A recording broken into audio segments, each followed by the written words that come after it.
السلام علیکم ورحمۃ اللہ وبرکاتہ۔ ان الحمد للہ نحمده ونستعینه ونستغفره ونعوذ باللہ من شرور انفسنا ومن سیئات اعمالنا من يهده الله فلا مضل له ومن يضلل فلا هادي له واشهد ان لا اله الا الله وحده لا شريك له واشهد ان محمدا عبده ورسوله اما بعد فاعوذ باللہ من الشیطان الرجیم بسم اللہ الرحمن الرحیم قال رب اشرح لي صدري ويسر لي امري واحلل عقدة من لساني يفقهوا قولي۔ سورہ بقرہ آیت نمبر 231۔ ترجمہ: جب تم عورتوں کو طلاق دو اور جب وہ اپنی عدت کی مدت کو پورا کر لے تو اب تمہیں چاہیے کہ تم ان کو اچھی طریقے پر ودا کرو یا پھر ان کو اچھی طریقے پر روکے رکھو اور انہیں تکلیف پہنچانے کی غرض سے ظلم زیادتی کے لیے نہ روکو۔ جو شخص ایسا کرے اس نے اپنی جان پر ظلم کیا۔ تم اللہ کے احکام کو ہنسی ٹھٹا نہ بناؤ اور اللہ کا احسان جو تم پر ہے یاد کرو، اور جو کچھ کتاب و حکمت نے نازل فرمائی ہے جس سے تمہیں نصیحت کر رہا ہے اسے بھی اور اللہ تعالیٰ سے ڈرتے رہا کرو، اور جان رکھو کہ اللہ تعالیٰ ہر چیز کو جاننے والے ہیں۔ سورہ بقرہ آیت نمبر 232۔ تم میں سے جو لوگ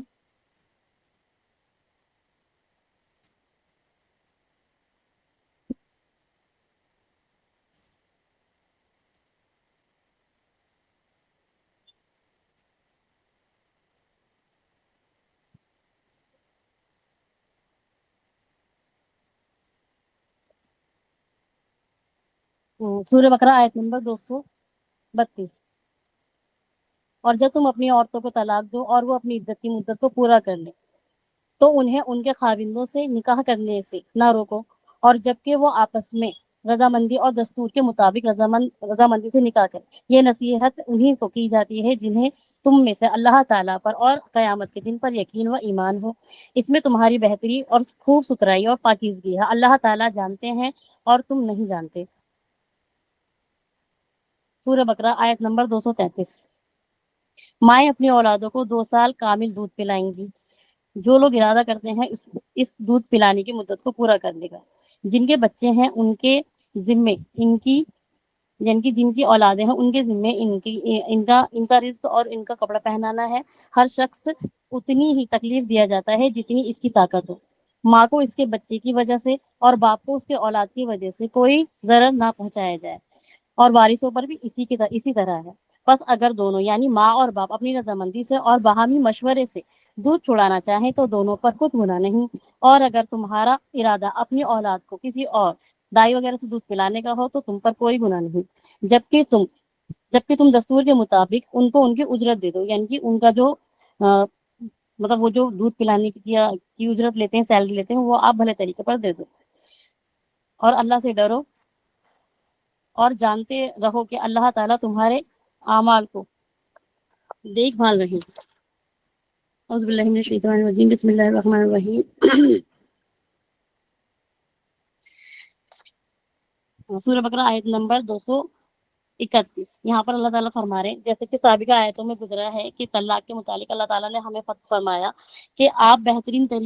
طریقے پر طلاق کیسے دیں گے، یعنی کہ ایک محسن طریقہ اللہ تعالیٰ نے ہمارے آگے رکھ دیا کہ جو رجوعت کرنے کا جس میں آپ رجوعت کر سکتے ہو وہ طلاق بائن، یعنی کہ طلاق بائن ہے، یعنی کہ 2 طلاق ہیں۔ اگر آپ 3 طلاق دیں گے تو آپ کے لیے آپ کی بیوی پوری طریقے سے حرام ہو جائے گی،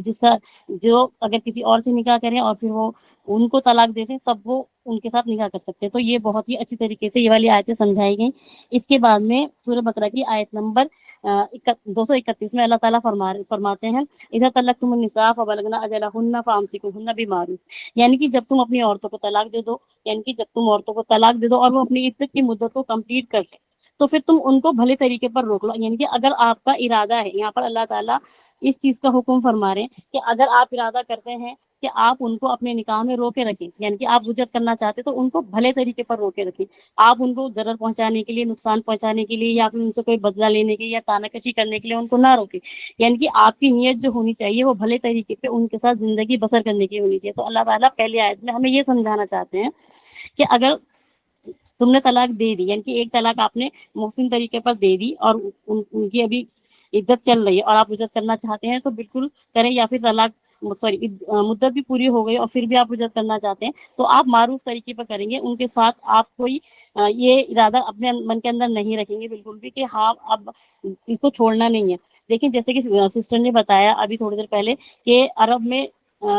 جب جہالت پن تھا تو وہاں پر ایک شخص یہ کیا کرتا تھا کہ وہ طلاق دیتا تھا پھر رجعت کرتا تھا، طلاق دیتا تھا رجعت کرتا تھا، طلاق دیتا تھا رجعت کرتا تھا، یعنی کہ ان کی عدت کو بہت زیادہ لمبا کیے چلے جاتا تھا، نہ تو وہ پوری طریقے سے ان کی بیوی بن کر رہتی تھی اور نہ ہی وہ انہیں رخصت کرتا کہ وہ کسی اور کے ساتھ نکاح کر لے۔ تو یہ ایک طریقے سے بہت بڑا ظلم تھا جس کو اللہ تعالیٰ نے ان آیتوں کے ذریعے سے ختم فرمایا،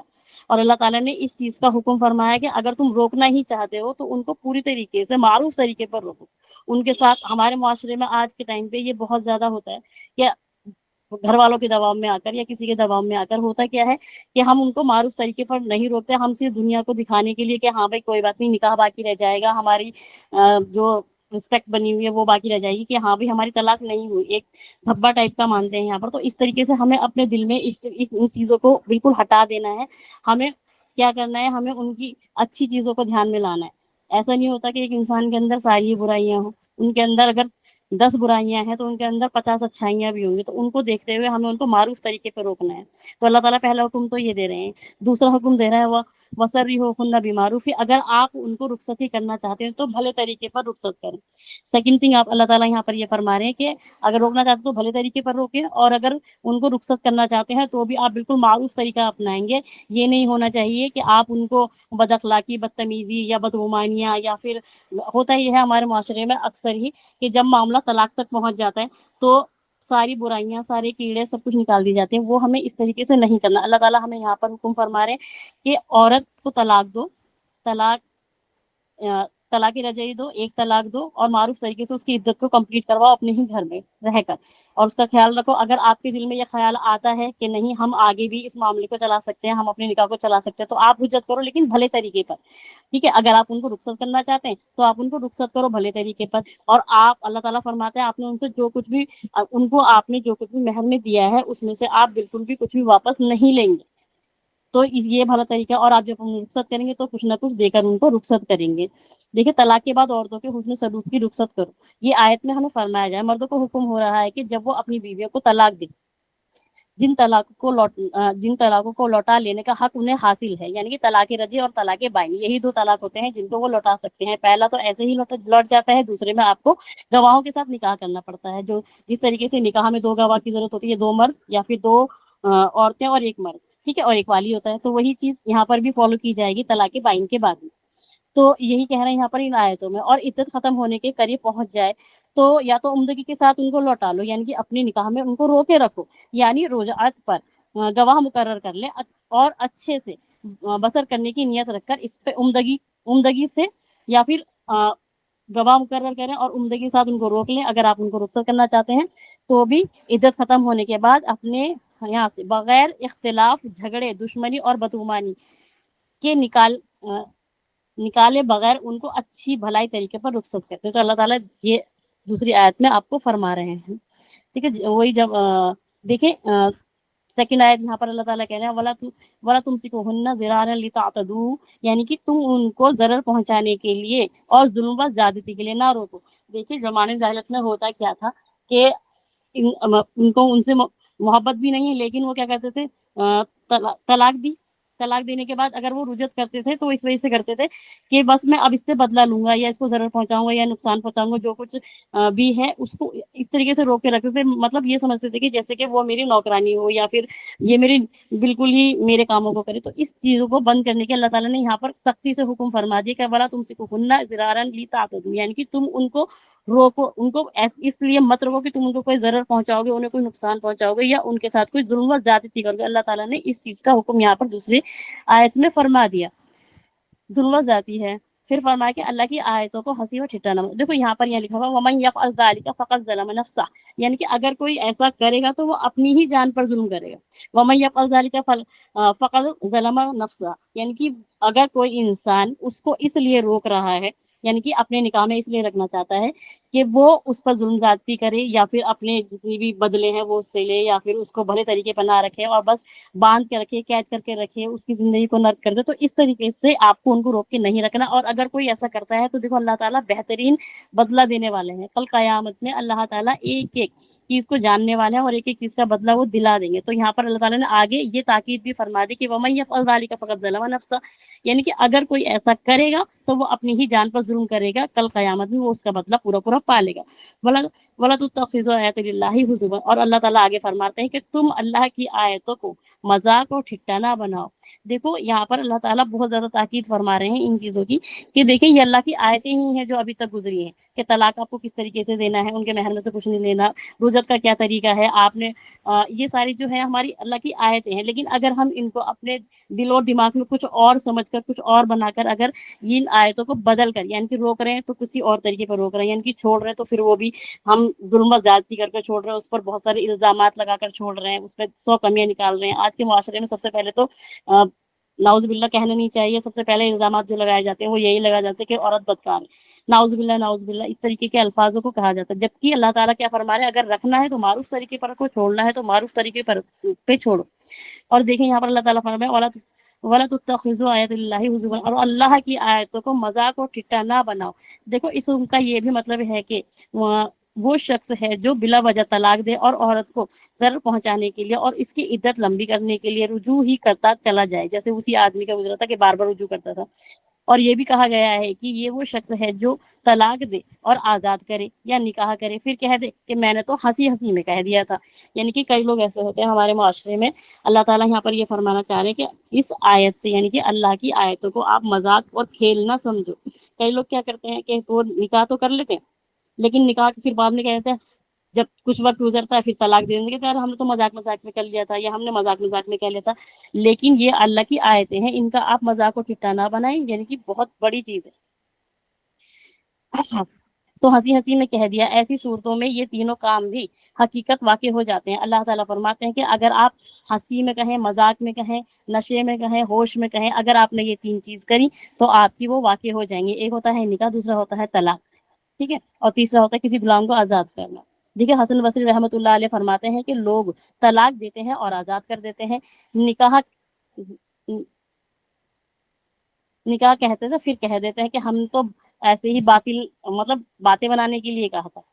اس پر یہ آیت اتری ہے، یعنی کہ اس پر ہی یہ آیت اتری ہے۔ جو لوگ یہ چیزیں کہتے ہیں، حسن بصری رحمۃ اللہ علیہ فرماتے ہیں کہ لوگ یہ کہتے تھے طلاق دی، عزت کری، یہ اس طریقے کا معاملہ رکھتے تھے، تو اللہ تعالیٰ نے یہ آیتیں نازل فرمائی تھی۔ حضور پاک صلی اللہ علیہ وسلم فرماتے ہیں جو طلاق دے یا غلام آزاد کر دے یا نکاح کرے، نکاح کا ارادہ کرے، خواہ پختگی کے ساتھ کرے یا ہنسی کھیل کے ساتھ یا مذاق کے ساتھ کرے، وہ سب ہو گیا۔ یعنی کہ اللہ تعالیٰ، اللہ کے رسول پیارے نبی صلی اللہ علیہ وسلم یہاں پر یہ فرمانا چاہتے ہیں کہ اگر آپ، یہ کوئی ہنسی کھیل نہیں ہے، نکاح طلاق یہ سب ہنسی کھیل نہیں ہے، تو اللہ کی آیتوں کو یہاں پر مذاق اور کھیل نہ بناؤ۔ اور ان کو اگر آپ نے ہنسی کھیل میں بھی کہہ دیا تو وہ چیز لازم آ جائیں گی، کل کو آپ اس کو یہ کہہ کے نہیں چھوڑ سکتے ارے میں تو مذاق کر رہا تھا، مذاق مذاق میں نے 3 طلاق دے دی، نعوذ باللہ۔ تو ان چیزوں سے بہت زیادہ بچنا چاہیے۔ کئی بار بہت سے نالج نہیں ہوتی اور اس چیز پر قائم ہو جاتے ہیں کہ وہ چھوٹی چھوٹی بات پر بول دیتے ہیں، اگر تو نے بیڈ سے نیچے پیر رکھا تو میرا طلاق ہے، اگر تو نے جینے سے نیچے پیر رکھا۔ تو یہ سب جہالت جو ہے وہ ہمیں ختم کرنی ہے، قرآن کی آیتوں ہے، انشاءاللہ تعالیٰ کریں گے۔ اور آگے اللہ تعالیٰ فرماتے ہیں وَاذْكُرُوا نِعْمَتَ اللَّهِ عَلَيْكُمْ، یعنی کہ تم اللہ تعالیٰ نے جو تم پر اپنی نعمتیں کری ہیں ان کو یاد کرو کہ اللہ تعالیٰ نے تم پر کیا کیا نعمتیں کری ہیں۔ اللہ تعالیٰ کی ہر ایک چیز نعمت ہے، یعنی کہ بیوی جیسی چیز جو ہے وہ اتنی بڑی نعمت ہے کہ بیوی جو ہے وہ بہت بڑی نعمت ہے، دل کا سکون ہے، ہر ایک چیز، یعنی کہ وہ پوری زندگی آپ کے ساتھ ایسے گزارتی ہے کہ وہ آپ کی ساتھی ہے۔ اللہ قرآن میں فرماتے ہیں کہ تم ایک دوسرے کے لباس ہو۔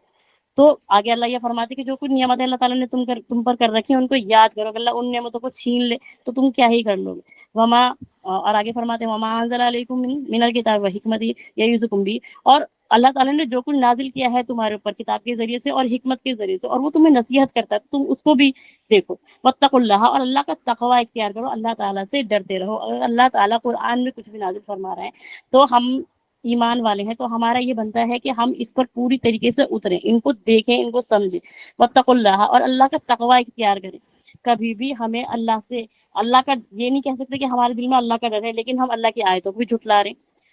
تو اللہ تعالیٰ فرماتے ہیں کہ میں معاف کر دوں گا اپنے حقوقوں کو، لیکن اگر میری آیتوں کو جھٹلاؤ گے تو میں معاف نہیں کروں گا۔ تو یہاں پر اللہ آگے اللہ فرماتے ہیں واتقوا اللہ، کہ اللہ تعالیٰ کا تقویٰ ہے، وَاعْلَمُوا، اور جان لو، سختی سے اللہ تعالیٰ کہہ رہے ہیں وَاعْلَمُوا، اللہ جان، اور تم جان لو ان اللہ بکل شیء علیم، اللہ تعالیٰ ہر چیز کا جاننے والا ہے، یعنی کہ اللہ تعالیٰ ہر چیز کا جاننے والا ہے، جو بھی آپ کرتے ہو، جیسا کرتے ہو، اگر آپ کے دل میں معروف طریقے پہ روکنا نہیں ہے اور آپ معروف طریقے پہ رخصت کرنا نہیں ہے، یا آپ ان کو ان کی اس لیے روک رہے ہو کہ آپ ان کے ساتھ ظلم زیادتی کرو گے، تو اللہ تعالیٰ وہ چیز بھی جان